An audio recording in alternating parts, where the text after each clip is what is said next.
School, colleges, universities में drugs और ये चीज़ें इतनी यूजुअल हो चुकी हैं। कंसीडर किया जाता है कि वो एक ट्रीटमेंट अक्सर लोग कंसीडर करते हैं, treatment for stress, anxiety, academic stress.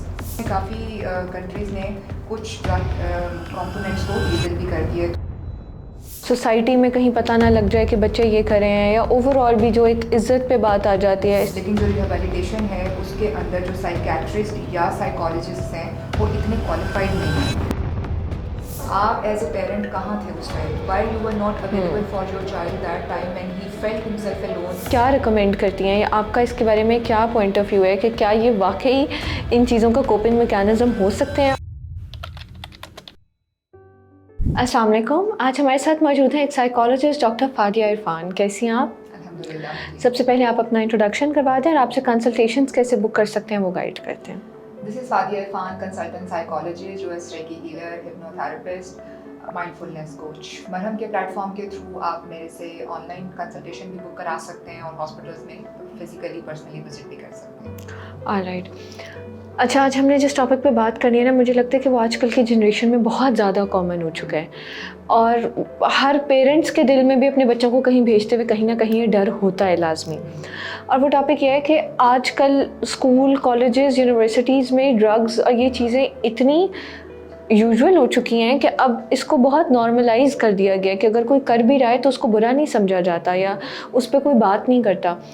तो और अक्सर लोग इसको एज अ कोपिंग मैकेनिज़्म या डिप्रेशन से निकलने का तरीका और इन चीज़ों के बहाने भी यूज़ करते हैं इसको यूज़ करने के।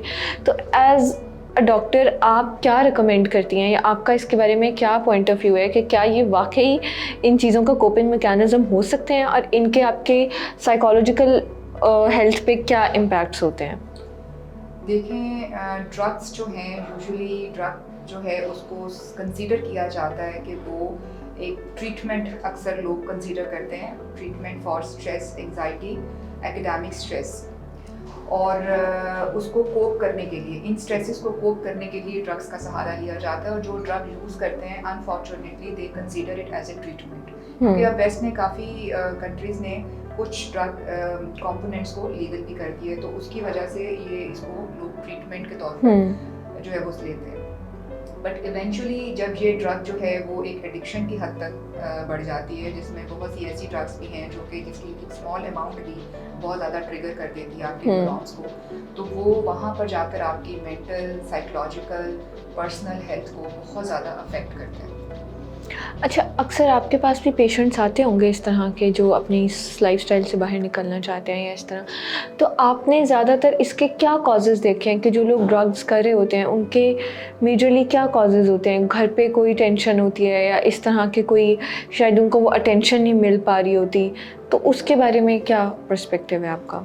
देखिए, ड्रग्स का जो है वो जब तक पेरेंट्स को पता चलता है इस चीज़ का, तब तक अक्सर लेट हो चुका हुआ होता है। और फिर पेरेंट्स जो होते हैं वो इस चीज़ के लिए ऑनेस्टली स्पीकिंग वो हेल्प भी बहुत देर से लेने की कोशिश करते हैं, क्योंकि वो ड्रग्स जो है उसके यूजेज को कंसीडर करते हैं कि ये कोई फेलियर है जिसको ओवरकम करने के लिए हमारे बच्चों ने ड्रग का सहारा लिया, और इसको वो स्टिग्मा समझते हैं। वो डिनाइल फेज में चले जाते हैं, वो सिम्टम्स को डिले करते हैं, वो ट्रीटमेंट को डिले करते हैं और वो कंसल्ट नहीं करते। इसके अंदर साइकेट्रिक और थेरेप्यूटिक दोनों केयर्स रिक्वायर्ड होती हैं। जब कोई इंसान ड्रग्स के नशे में एडिक्शन का शिकार होता है तो उसकी अंडरलाइन बहुत सारी रीजंस होती हैं।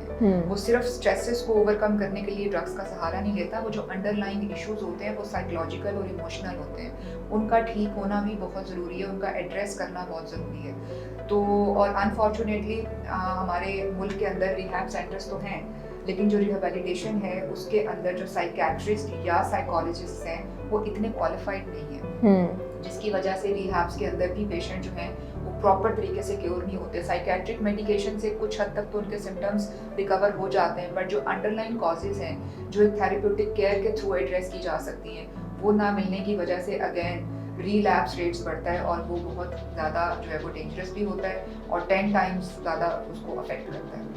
ऑलराइट। अच्छा, अब अगर आप फॉर एग्जांपल जो पेरेंट्स होते हैं वो अपने बच्चों को मुझे लगता है रिहैब सेंटर भेजने से भी घबराते हैं और वो उनको किसी किस्म की साइकोलॉजिकल हेल्प भी नहीं लेने देते।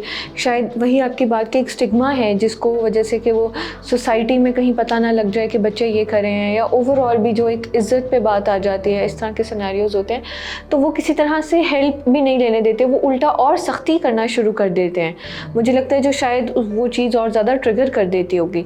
तो इसके बारे में आप पेरेंट्स को एक गाइड करना चाहती हैं कि वो इस सिचुएशन को कैसे टैकल करें अगर उनके बच्चे किसी ऐसी चीज़ में इन्वॉल्व हैं तो? देखिए, पेरेंट्स को ये समझना चाहिए कि जैसे मैंने पहले कहा कि अंडरलाइंग इश्यूज हैं, आप कॉज पर देखें। आप सिर्फ वो देख रहे होते हैं जो आपको नज़र आ रहा होता है, आप अंडरलाइंग जो उसकी रीजंस हैं, कॉजेज़ हैं, उसको इग्नोर कर देते हैं। आप देखेंगे क्यों इसने ड्रग्स की तरफ जाना शुरू किया, क्यों इसने ड्रग्स का सपोर्ट लिया, क्यों आप तब मौजूद नहीं थे जब उसको एजुकेशनल स्ट्रेस था, जब उसको कोई इमोशनल लेवल का स्ट्रेस था। आप एज ए पेरेंट कहाँ थे उस time, why you were not available for your child that time when he felt himself alone and he went to this वे।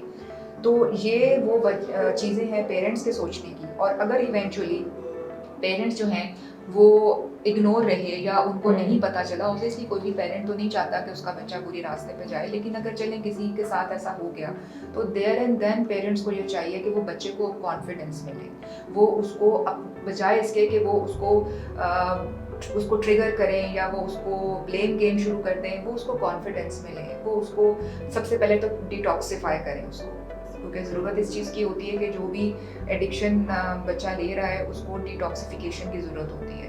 फिर उसके बाद किसी अच्छे साइकोलॉजिस्ट से उसके सेशंस बुक करवाएं ताकि जो पेशेंट है वो वहाँ जाके अपना इमोशनल बैगेज अनलोड कर सके, और उस बैगेज के अनलोड करने के बाद उसकी जो अंडरलाइन कॉजेज़ हैं वो एड्रेस हों और वो जो है वो इस चीज़ से बाहर आए। थेरेप्यूटिक केयर किसी को कहते हैं, ये बहुत ज़रूरी होती है ड्रग केसेस के अंदर। ऑलराइट, उम्मीद है कि आज की वीडियो स्पेसिफिकली पेरेंट्स के लिए बहुत हेल्पफुल रही होगी।